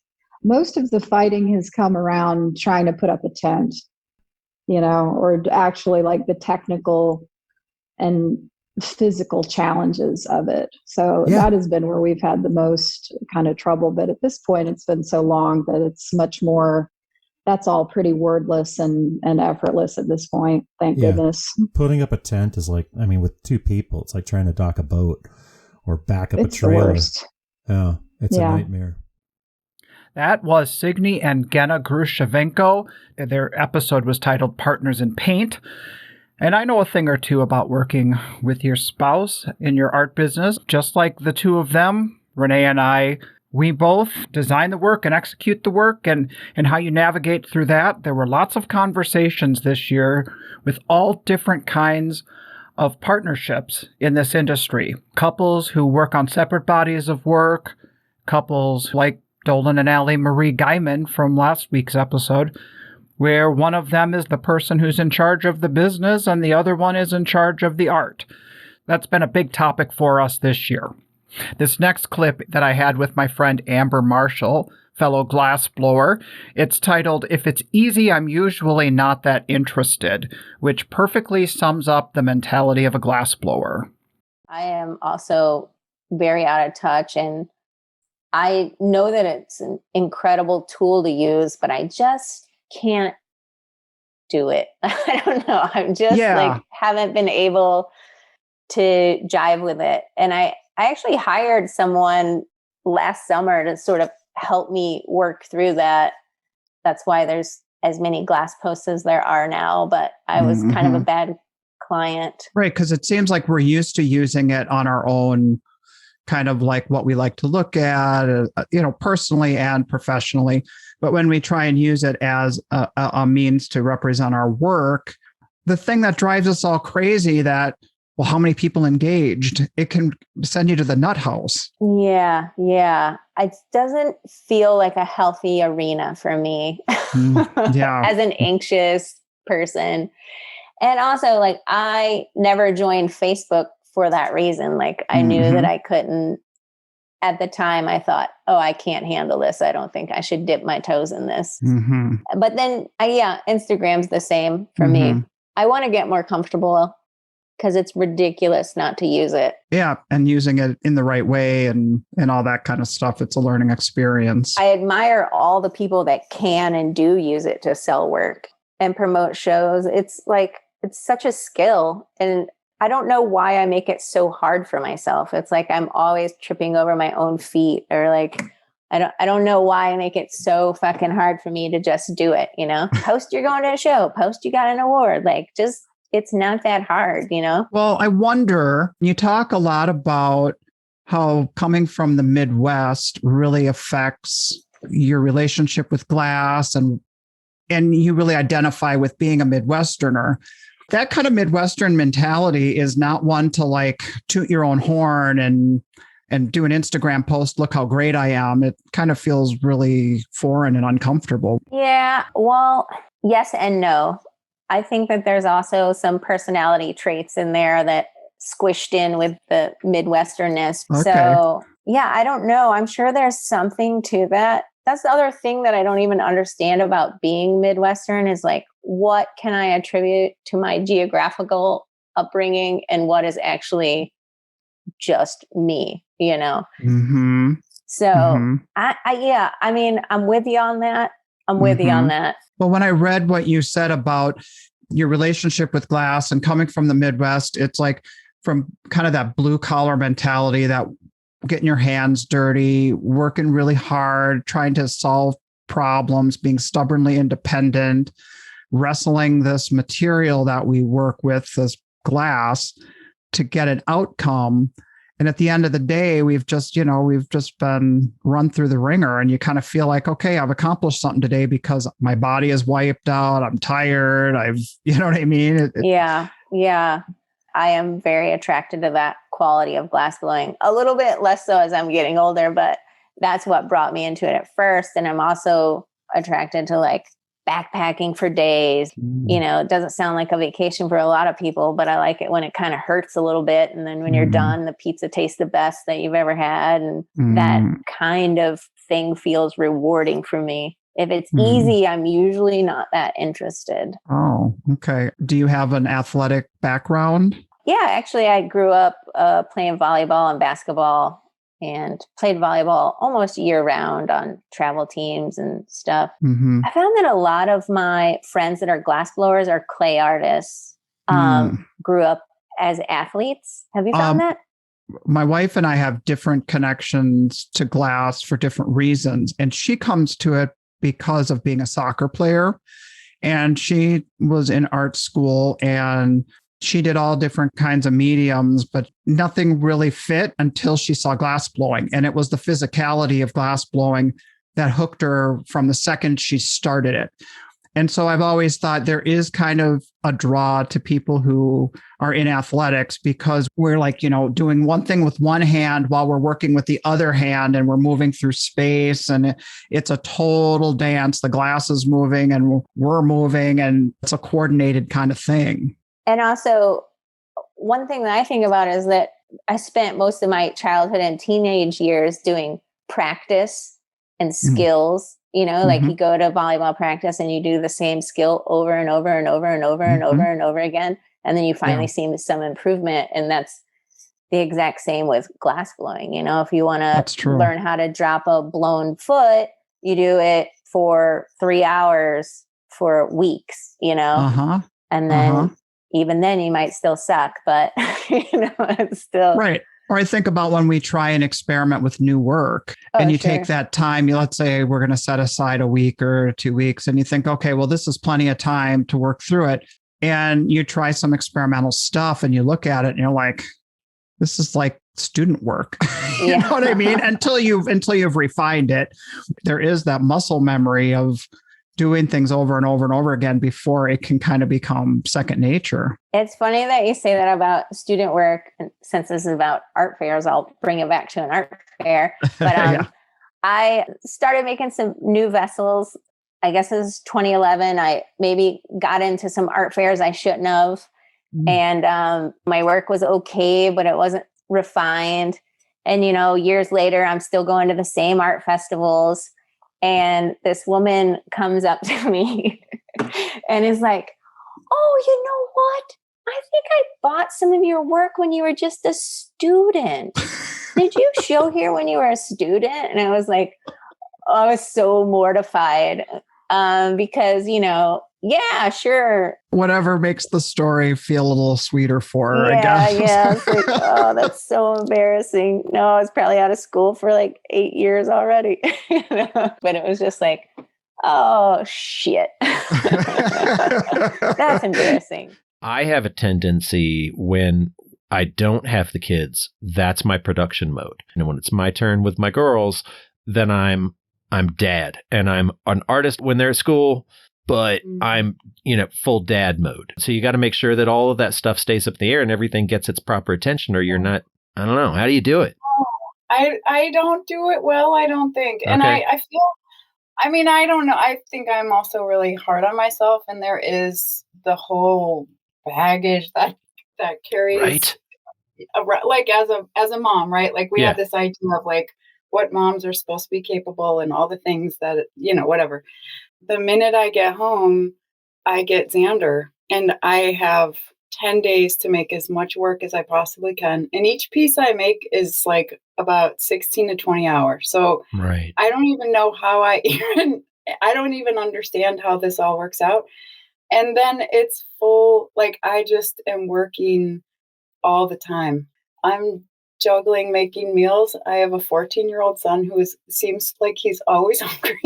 Oh my God. Anyone who knows. Yeah. Like I talk about it so much, like, oh, Xander's hungry. By the time I clean up the kitchen and we eat totally different, like he's all meat and I'm all not. And so it's like I'm making all the meals for like I'm making 6 meals or 5 meals a day or more, whatever. It's just like bonkers. So I don't do the balance well and I get stressed out and I don't always handle it. Yeah, I feel like there's a lot of guilt. I feel like I carry around a lot of guilt, a lot of like looking back like, oh my gosh, I think it goes to the point of like I I've always been a lover of kids, but I never actually intended to have any of my own. Yeah. So I always wanted to be the best auntie or the best, like, friend of the, like girlfriends, whatever, right, who have kids. And just like, I wanted all in on that. I was like so into caring for my 2 younger sisters, because there's 6 of us total in my family. Wow. It's never been like I'm an anti-kid. I just know like how much I need for myself as an artist. Like I could never quite square how I could make all that work. And I continually keep proving that to myself, even though I keep running up that mountain. I still am just like, but I can't do it all well or whatever. But you are doing it. You're doing it. You're trying to stay focused, but it's like I do the exact same thing to myself, where I feel like if I'm giving 60% to my kids and 30% to my wife, and that leaves 10% for my art, then I'm like, oh, I'm a shitty artist. No, I get the guilt, but it's like you have to give yourself a break. We're doing the best we can. Hey, let's talk about how you got them skills. Let's rewind the clock and tell the Annie Bissoni story. Yeah, that's kind of a fun story, and I feel like as I've gotten a little bit older and more introspective about stuff, is like I feel bad that my paternal grandmother hasn't seen where I've come with what she's taught me. So when I was 8 years old is when, like, I'm sure like a lot of us listen to TED Talks, or at least know what that is. And there's so much science out there that talks about that recall that happens in our brains, where we can look back to whatever we learned at around that age, and we can already have this like foundation to work from. So it's like when people learn an instrument or a language, that's why all those things are so important at that age too. So for me, I didn't have all of that, except I had sewing. I was the only one who like took to it. Wow. And she never gave me like any immediate satisfaction. And at that time, like what I really wanted was like some amazing jams, which is funny because I've never like really been a short wearer. Yeah. But I was like, I had in my mind like the super 80s print. Like I just knew like the look I was going for. You were going to be so cool. I was, and I had to wait so long. So she would take me to the fabric store. She would like show me how to read a bolt, what the content was. I had to do all the laundry for it. I had to wash it. And she like made me iron it all and like cut out the pattern. Like I had so much like ground level foundation skills that I kept building on.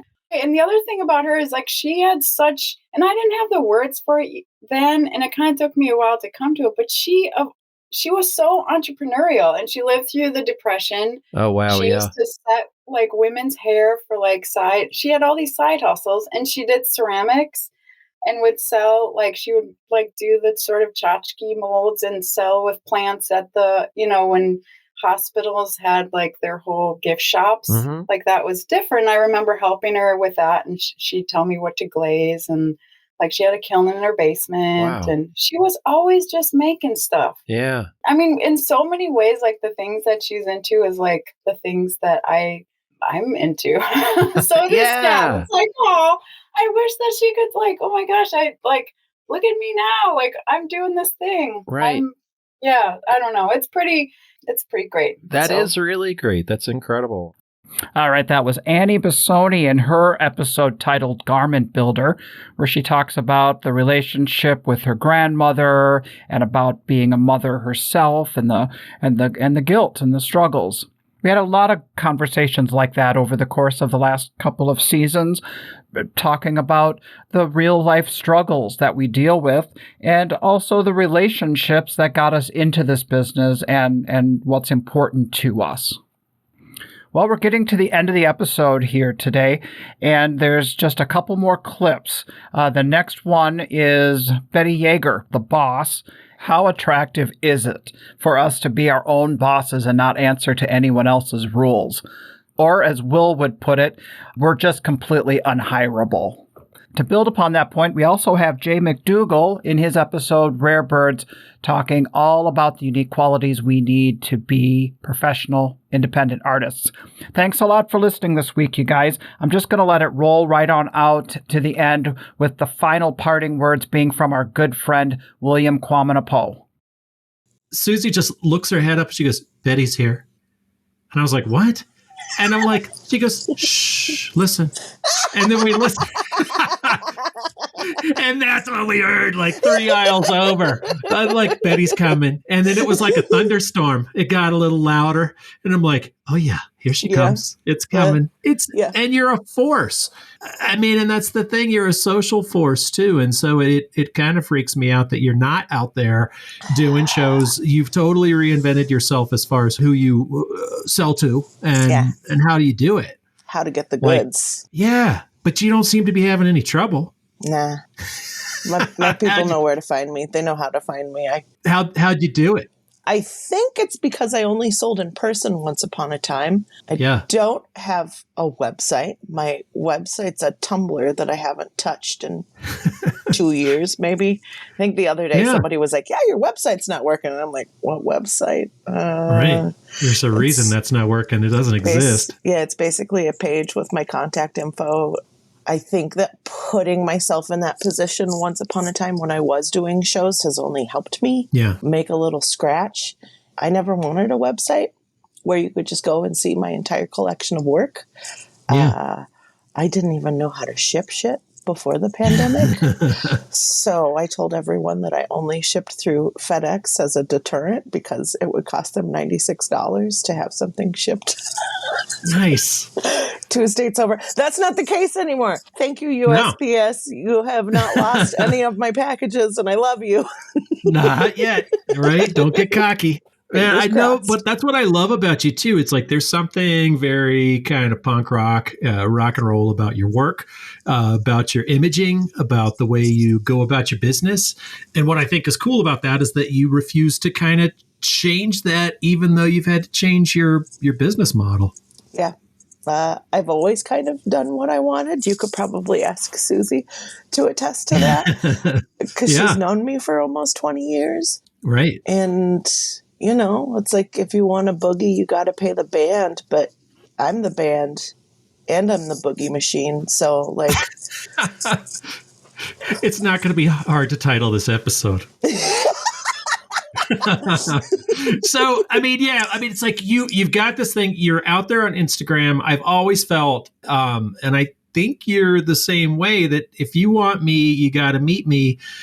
And it's like we have to have a personal connection. And if I'm having a shitty show, then I'm looking at myself and be like, well, I'm sitting in my chair, my arms are crossed. I'm not engaging with anybody. I'm not particularly likable. Okay, get off your ass, get up, engage with the people, open it up. And be yourself, you know? And how are you doing that online? I think I'm still following my own rules.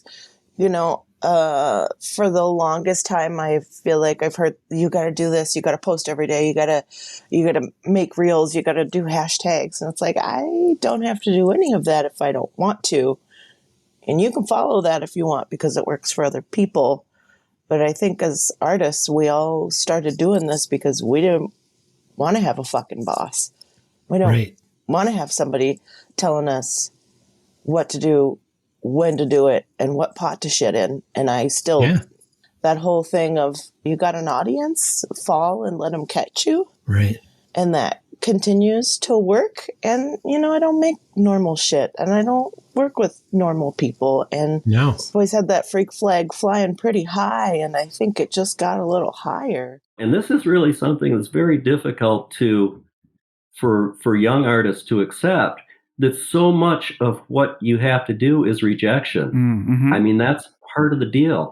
And all of us, I think I can speak for all of us who have been doing this for a while, we've had probably as many failures as successes, depending on how you measure it. Mm-hmm. But the fact of the matter is, I firmly believe that absolutely every one of those successes or failures had to happen in order for me to be where I am at this moment.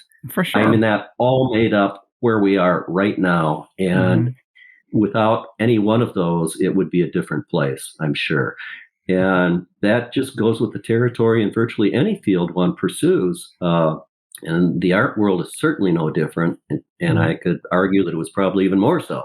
Yeah. I don't know if your experience jives with that. Yeah. I would guess it does. Well, getting ready for our talk, I was putting a lot of thought into what we have in common. And I kind of felt like I was this college student again, writing a literature paper and seeing all of these symbols and parallels. And I'm like, maybe I'm imagining them, but just hearing a lot of the things you're saying really resonate with me. And that physicality in our work, the creation of glass, the power tools and all the hard, heavy, noisy type work that you do, to start taking layers away from your wood. It is something we share. And I totally get that. You almost feel like a mechanic or a farmer or something. Yeah. It's really hard. But then we have that element of our work too, where it's more delicate or there's different aspects involved to finishing the pieces. And I think it's easy. Of course, I work alone and I know you have Renee, but still it's oftentimes a very solitary endeavor. I get a lot of time to think.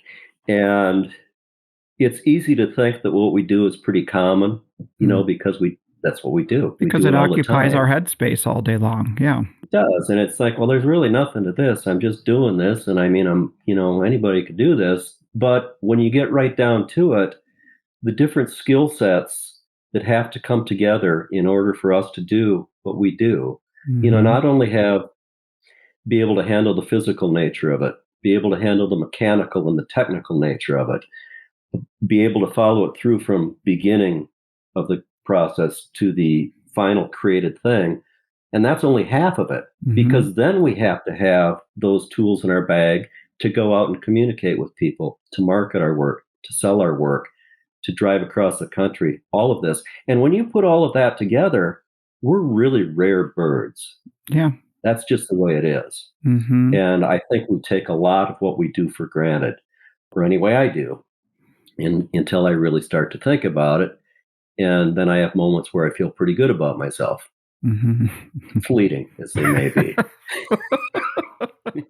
It's not about money. It's about shared experience. It's about actually keeping the laughter in your system. It's also about actually making sure that people know who we are. Society needs people, needs artists, because what we are supposed to do is to question society. But it's also to keep us alive and to make us see things differently.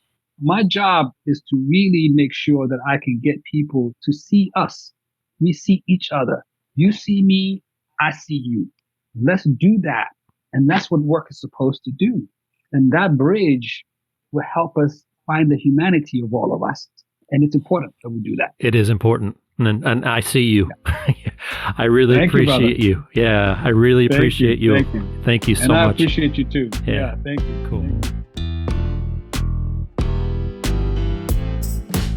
This podcast is brought to you by the National Association of Independent Artists. The website is naiaartists.org. Also sponsored by Zapplication. That's zapplication.org.